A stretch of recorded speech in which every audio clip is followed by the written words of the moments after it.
Technology, apparel, the trash that accumulates throughout the week. We get rid of things that no longer serve us value. Although, the real picture isn't as pretty. We're living in a throwaway and disposable culture. So throwaway culture is fostered by consumerism, which can be driven by planned and psychological obsolescence. Let's look at what those mean. Planned obsolescence is the intended design of items to have a short lifetime, encouraging consumers to purchase replacements. Naturally, of course, things will break down over time, but the trend we're seeing is that products will not be built to last in the first place.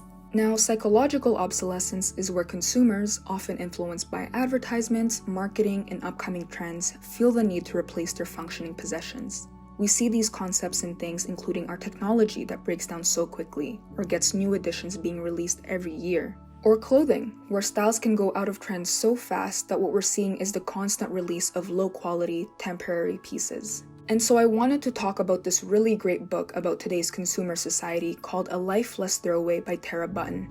It's actually one of my favorite books that I stumbled upon at my local library. And if you're interested in learning more about what we briefly touched on, this is a really good resource for it. Disposable culture refers to the culture of utilizing single-use products for ease, convenience, hygiene, or costs, which we see everywhere from takeout packaging to our menstruation products. But as we continue this conversation about zero waste initiatives and reusable alternatives, we also really need to talk about how some of these items have benefited others. That not every disposable product is a convenience product, but it can help someone meet their accessibility needs. We're excited to share this space with Sanam Prasad, who is a part of SFU Disability and Neurodiversity Alliance, a student-led initiative that addresses ableism and promotes awareness about disability and accessibility for on-campus change. My name is Sanam. My pronouns are she, her. Was a member of SFU DNA.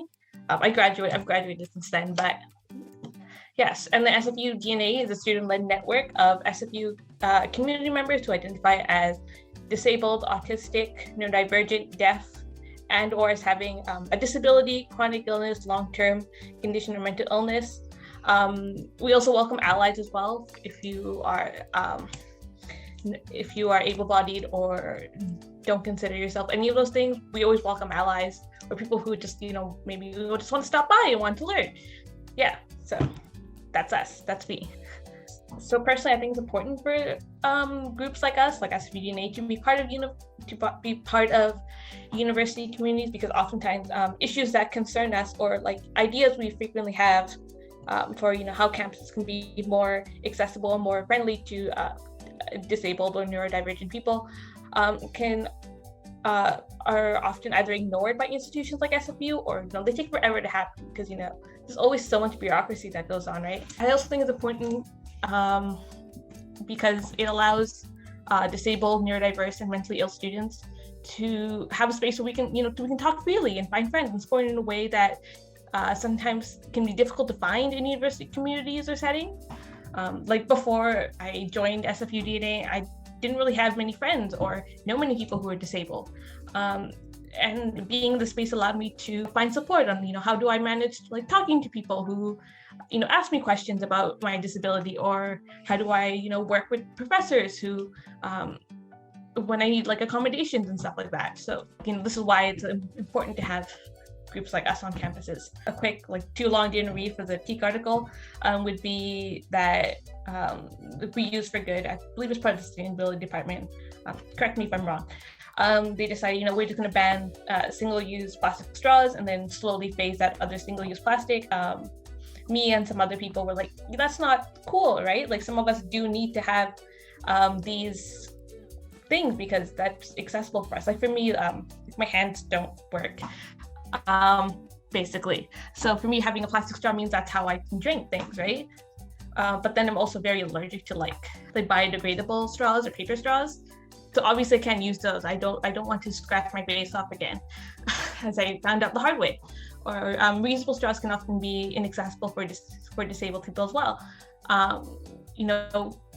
Plus telling disabled people, just bring your own straw with you, right? That's putting the burden of accessibility onto me and not making things actually accessible, right? What if I forget? I can't drink anything. Plus asking, I want a plastic straw doesn't always work out because, maybe they're like, oh, you don't look disabled. I'll just give you this, biodegradable straw instead, because not all disabilities are visible, or maybe you just don't want to be like, hey, I'm disabled to someone, because that can sometimes be awkward, or at least it is in my experience sometimes. But yeah, I actually want to start talking to them about a lot of some of the things that they wanted to shift to, in terms of making SFU more I guess green friendly, or more sustainable. They're actually pretty good about it, in terms of hey, okay, we see that this is an issue.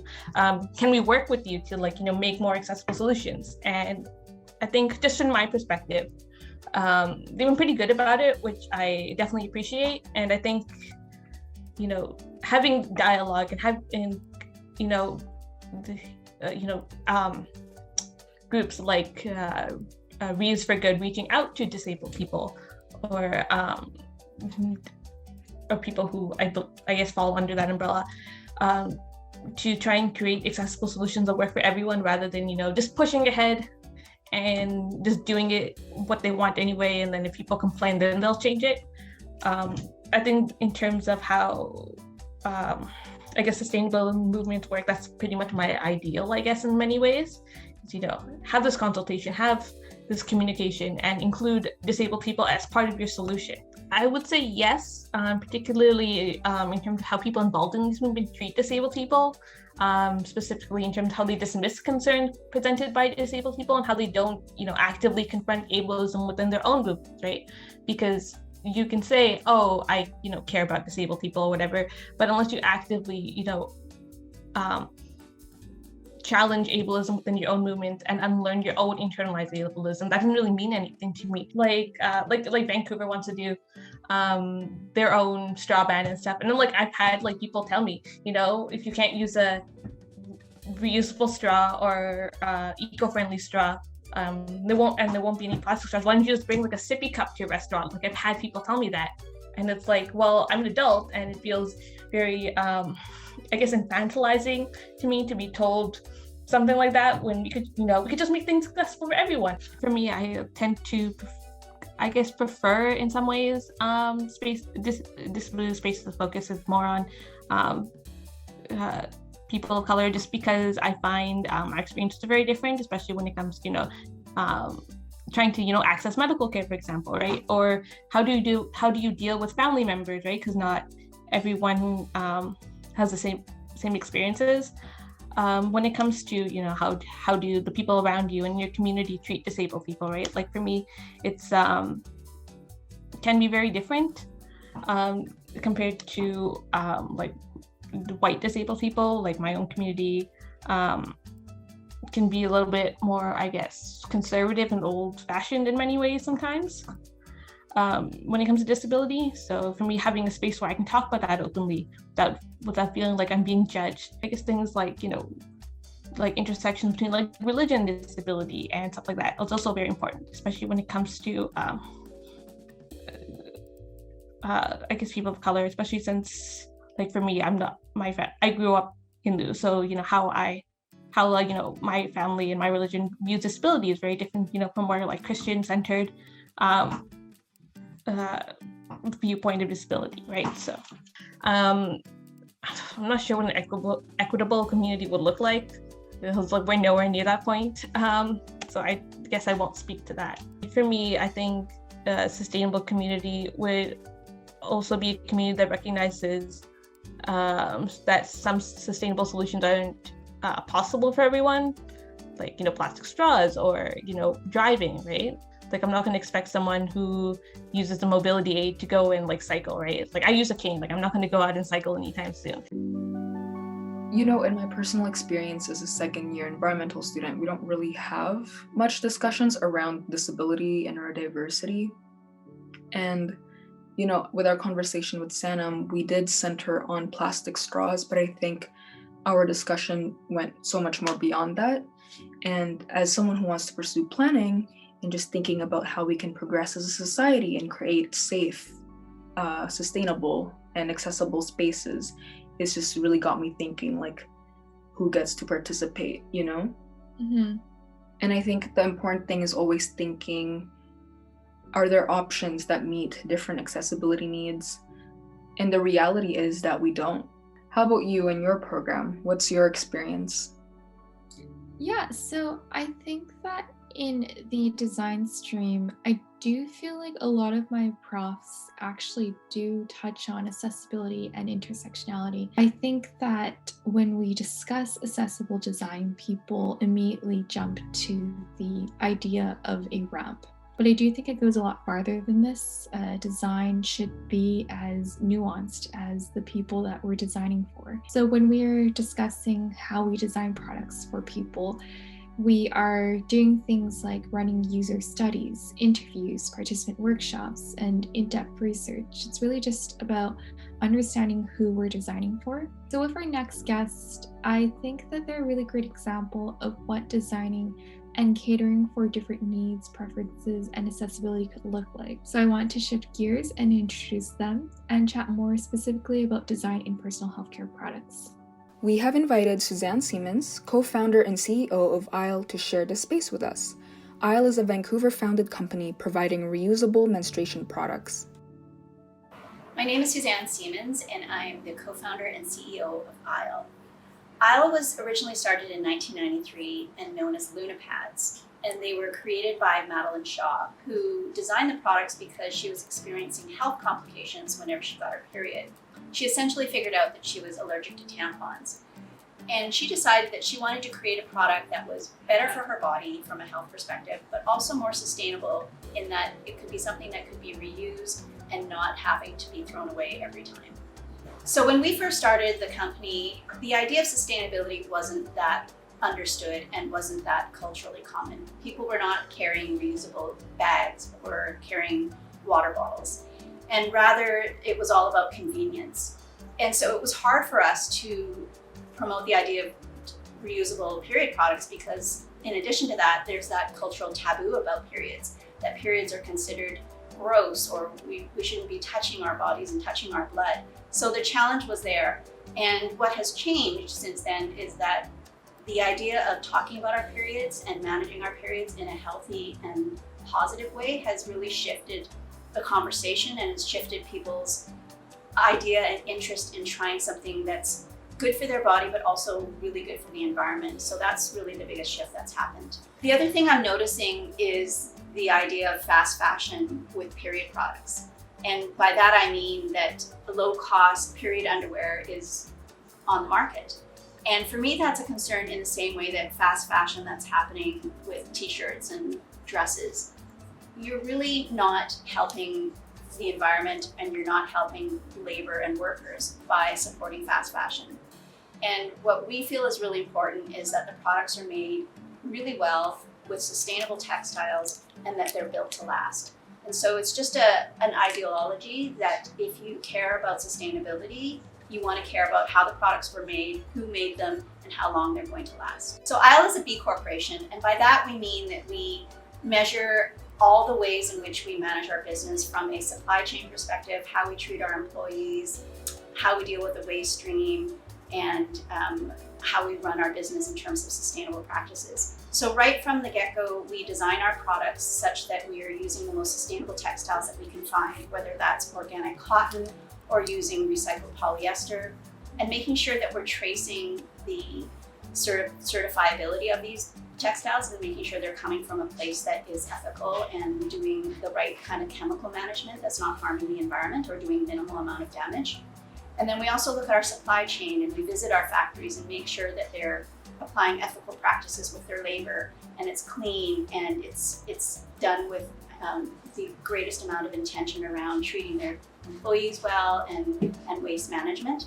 And so that goes into the manufacturing, and then we ensure that there are ways that we educate our customers so they know what to do with the products at end of use. And so it's just looking at the product from the beginning of use all the way to end of use to make sure that we're looking at it from the very beginning all the way to the end. So a single-use disposable pad or tampon will last 30 minutes to a couple of hours depending on your period at that day. Whereas Isle products will last for several years after having washed and cared for them.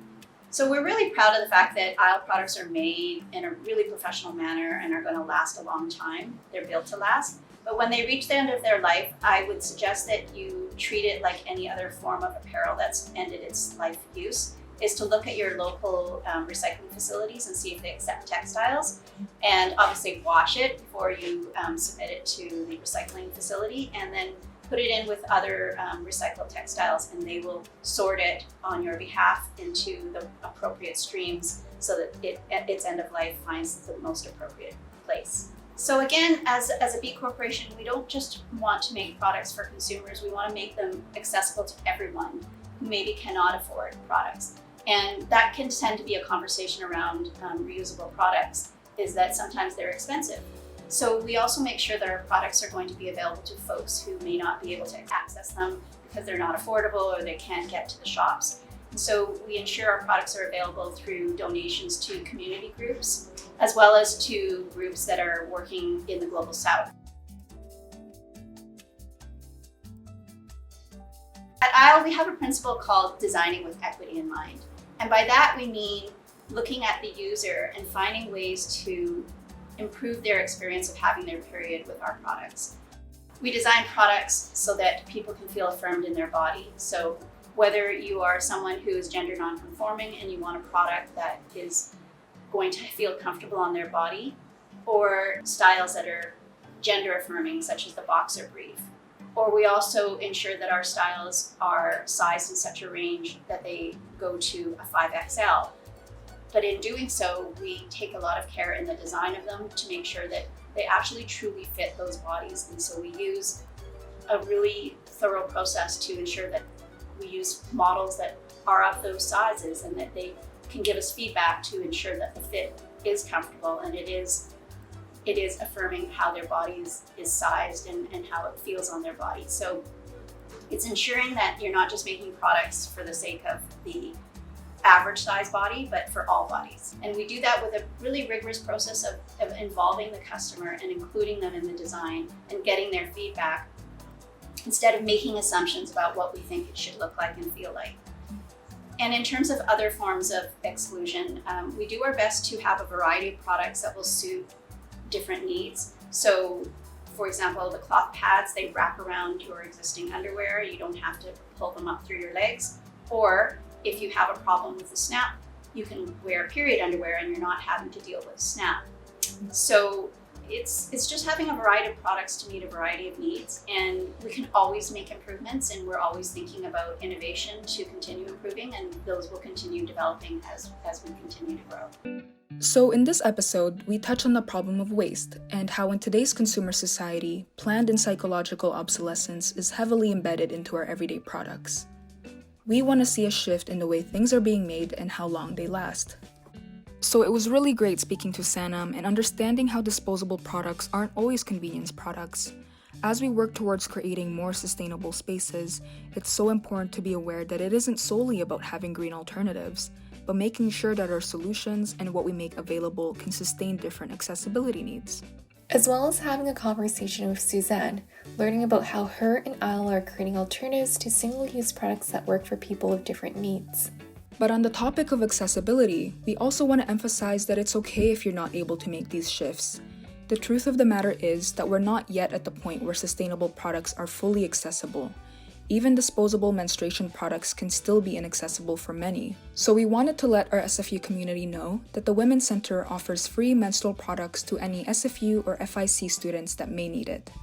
And that's it for today's episode. Next week, we'll be covering food injustice and featuring Dr. Tamara Soma, a registered professional planner, assistant professor, and the director of research at Food Systems Lab, where she centers her work on food systems planning.